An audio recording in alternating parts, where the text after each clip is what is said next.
Muy buenos días a todos. El día de hoy el equipo número 2 presentará el tema edema agudo pulmonar correspondiente al tema 2 de nuestro temario de urgencias médicas. El equipo está conformado por Julio César Hernández Corona y su servidor Guillermo Rodríguez Morales. Para dar comienzo al tema es necesario definir lo que significa edema agudo pulmonar. Este se describe como una afección causada por el exceso de líquido presente en los pulmones. El líquido se acumula en las numerosas bolsas de aire de dicho órgano y dificulta la respiración. En la mayoría de los casos, los problemas del corazón ocasionan edema pulmonar. Sin embargo, el líquido se puede acumular en los pulmones por otros motivos. A estos les llamamos factores desencadenantes. Ejemplo de estos son la neumonía, el contacto con ciertas toxinas, los medicamentos, los traumatismos en la pared torácica y los viajes a lugares de gran altitud. Por otro lado, esta enfermedad es considerada una urgencia médica, puesto que se manifiesta de manera repentina y se requiere atención médica inmediata. En algunas ocasiones, el edema pulmonar puede causar la muerte. Ahora pasemos a sus causas, en la que toda situación que eleve la presión capilar pulmonar provocará un edema agudo de pulmón. Las causas más comunes van a estar la isquemia miocárdica, las arritmias, la disfunción valvular aguda y la sobrecarga de volumen. Como mencioné, el edema pulmonar va a ocurrir como consecuencia del aumento de las presiones en el corazón. Entonces, va a estar relacionado con la insuficiencia cardíaca izquierda, ya que cuando el ventrículo izquierdo esté sobrecargado, este no va a ser capaz de bombear la suficiente sangre de la que recibe de los pulmones, por lo que las presiones en el corazón van a aumentar. Este aumento de la presión va a empujar el líquido a través de las paredes de los vasos sanguíneos hacia los alvéolos, y cuando las presiones de llenado del ventrículo izquierdo aumenten de forma súbita, el líquido plasmático se va a desplazar rápidamente desde los capilares pulmonares hacia los espacios intersticiales y los alvéolos, lo que va a generar el edema de pulmón. Ahora, pasando a los síntomas, entre sus síntomas principales va a estar la disnea, que puede aparecer al realizar determinados ejercicios físicos o en casos más graves en reposo. También va a haber ortopnea, que en muchas ocasiones el paciente no tolerará permanecer acostado, teniendo que estar un poco sentado a la hora de dormir.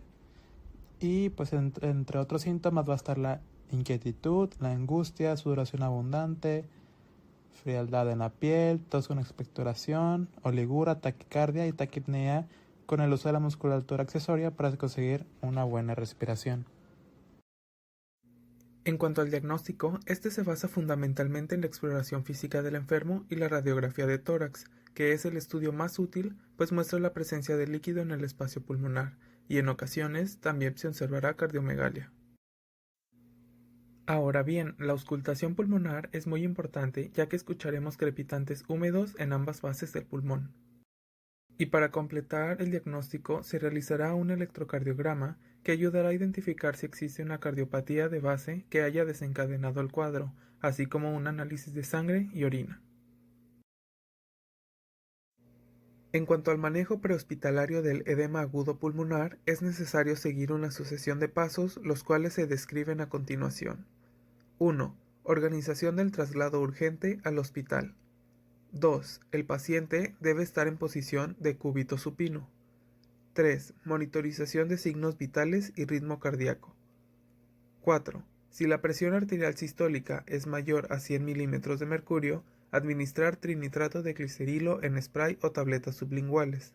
Repetir cada 5 minutos. 5. Si hay evidencia de sobrecarga de líquidos, administrar furosemida intravenosa 40 miligramos. 6.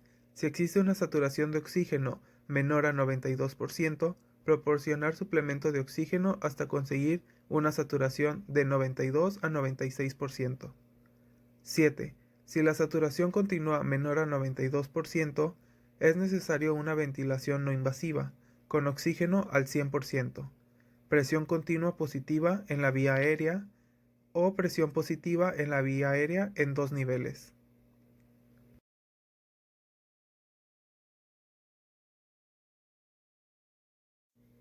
Finalmente, en el apartado de seguimiento, deben tratarse las causas subyacentes del edema agudo pulmonar y revisar los medicamentos que toma el paciente y que podrían contribuir al problema. como antiinflamatorios no esteroideos, verapamilo o diltiazem. También se recomienda monitorizar el peso diariamente y los electrolitos séricos y renales. A su vez, luego de haber estabilizado el edema, el objetivo de la terapia es mejorar los resultados a largo plazo, así como si en un ecocardiograma muestra una fracción de eyección del ventrículo izquierdo conservada, el enfoque es tratar cualquier condición asociada, por ejemplo, la hipertensión con medicamentos antihipertensivos y la reducción de la congestión pulmonar y del edema periférico con diuréticos. Si hay evidencia de una fracción de eyección del ventrículo izquierdo reducida e insuficiencia cardíaca crónica, se considerará terapia con inhibidores de la enzima convertidora de angiotensina, betabloqueantes y antagonistas del receptor de la angiotensina 2.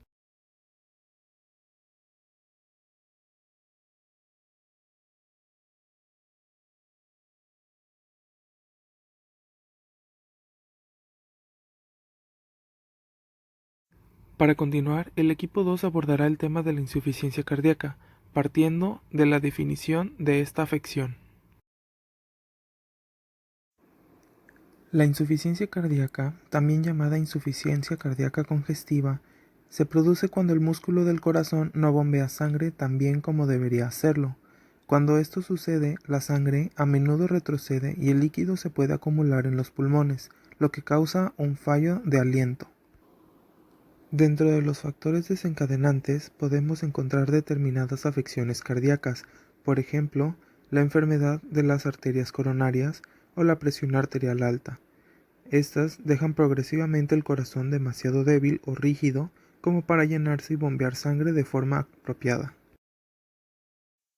Para comprender mejor esta afección es necesario revisar el apartado de signos y síntomas. Así pues, tenemos que los principales síntomas que causa la insuficiencia cardíaca son derivados de 1. Una disminución del aporte de oxígeno a los tejidos debido a un descenso del gasto cardíaco, y 2. Los mecanismos compensadores que tienden a aumentar las presiones intravasculares y provocar síntomas de congestión. Como dato a destacar, el síntoma universal de la insuficiencia cardíaca es la disnea o sensación de falta de aire, que se pone de manifiesto durante la actividad física o en casos más graves, en reposo.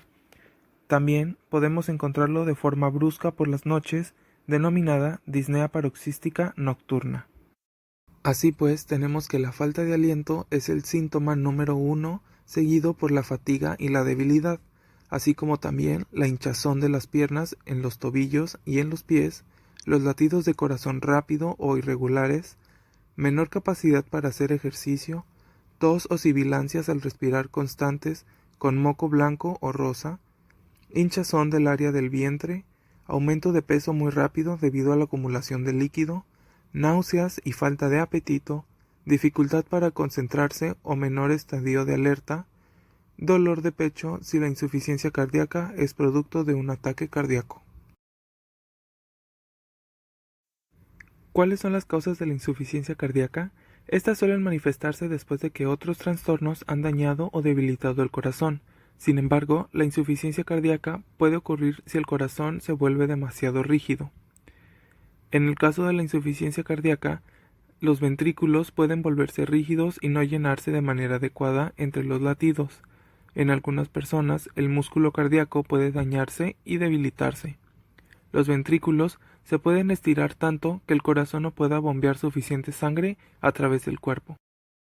En casos como este, podemos determinar la eficacia del bombeo del corazón midiendo la cantidad de sangre que bombea en cada latido. Esto se denomina fracción de eyección. Esta sirve para clasificar la insuficiencia cardíaca y determinar el tratamiento dependiendo del estadio en el que se encuentra.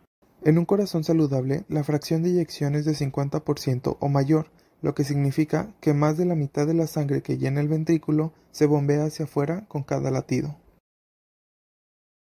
En conjunto con las causas debemos conocer la clasificación de la insuficiencia cardíaca, los cuales se dividen en 4 estadios. Estos tienen un importante valor pronóstico y se utilizan como criterio decisivo en la elección del tratamiento, sobre todo de determinadas intervenciones terapéuticas, tanto médicas como quirúrgicas. Así pues, tenemos que el estadio número 1 son los pacientes con riesgo de insuficiencia cardíaca sin síntomas. En el estadio 2 se encuentran los pacientes con cardiopatías sin síntomas. En el estadio 3 son pacientes con cardiopatías con síntomas y finalmente en el estadio 4 son pacientes con cardiopatías graves con síntomas. Pasando ahora al diagnóstico, es esencial diagnosticar correctamente la causa para así instaurar el tratamiento más adecuado. El diagnóstico se basa en criterios clínicos como los hallazgos en el examen físico, que son disnea, fatiga durante el ejercicio, ortopnea, edema, taquicardia, estertores o ingurgitación yugular. Van a sugerir insuficiencia cardíaca, pero habitualmente no se van a manifestar en el periodo inicial de la enfermedad. También el EPOC o la neumonía recurrente pueden provocar síntomas similares que también pueden atribuirse a obesidad o edad avanzada. Se debe tener también un alto grado de sospecha en pacientes con antecedentes de infarto de miocardio, hipertensión, valvulopatías o soplos, e incluso también tener un grado de sospecha moderado en pacientes ancianos o con diabetes. Sin embargo, debemos también diagnosticar la causa que la está provocando, ya que no en pocas ocasiones esto es reversible y para ello se utilizan exploraciones más sofisticadas como son el ecocardiograma, que va a confirmar la difusión ventricular o va a intentar el diagnóstico de una cardiopatía causal, o una radiografía simple de tórax que valora la silueta cardíaca y los campos pulmonares, análisis de sangre y orina en el que se va a estudiar la función renal, iones, glucemia, hemograma, además de alguna proteinemia o proteinuria en caso de edema. Y se pueden utilizar tags o resonancias para determinar la causa, detectando por ejemplo alguna estenosis en arterias. Ya por último, su tratamiento va a estar basado en mejorar los signos y síntomas del paciente, corregir la sobrecarga de volumen y aumentar la perfusión de los signos finales y mejorar el estado hemodinámico. Vamos a empezar con oxígeno y asistencia ventilatoria para mantener una saturación de oxígeno dentro del rango normal, un 95-98%. También los diuréticos son medicamentos de elección para el tratamiento y que tengan también signos de sobrecarga y congestión. Se les va a administrar furosemide de 20 a 160 miligramos vía intravenosa en bolo. Se utilizan también vasodilatadores que van a ejercer un doble efecto, que va a disminuir el tono venoso, que va a optimizar la precarga, y el tono arterial, que va a disminuir la poscarga. Aunque no se deben de administrar en pacientes con hipotensión sintomática, y debemos de emplearlo con precaución en pacientes que tengan alguna estenosis mitral o aórtica significativa. Para esto utilizaremos nitratos como son la nitroglicerina, que se va a comenzar con 10 a 20 microgramos por minuto hasta llegar a 200 microgramos por minuto. O el nitroprusiato de sodio, que va a comenzar con 0.3 microgramos por kilogramo por minuto, que va a aumentar hasta 5 microgramos por kilogramo por minuto. También se pueden utilizar inotrópicos, que estos deberán estar reservados únicamente a los pacientes con gasto cardíaco muy reducido, que afecte la perfusión a los órganos vitales y que pues ocurre más frecuentemente en casos hipotensivos, que para esto se administra dobutamina de 2 a 20 microgramos por kilo por minuto. Ya para finalizar, está indicada solo en pacientes con alguna fibrilación auricular o frecuencia ventricular rápida la digoxina, que se va a administrar en bolos intravenosos de 0.25 a 0.5 miligramos.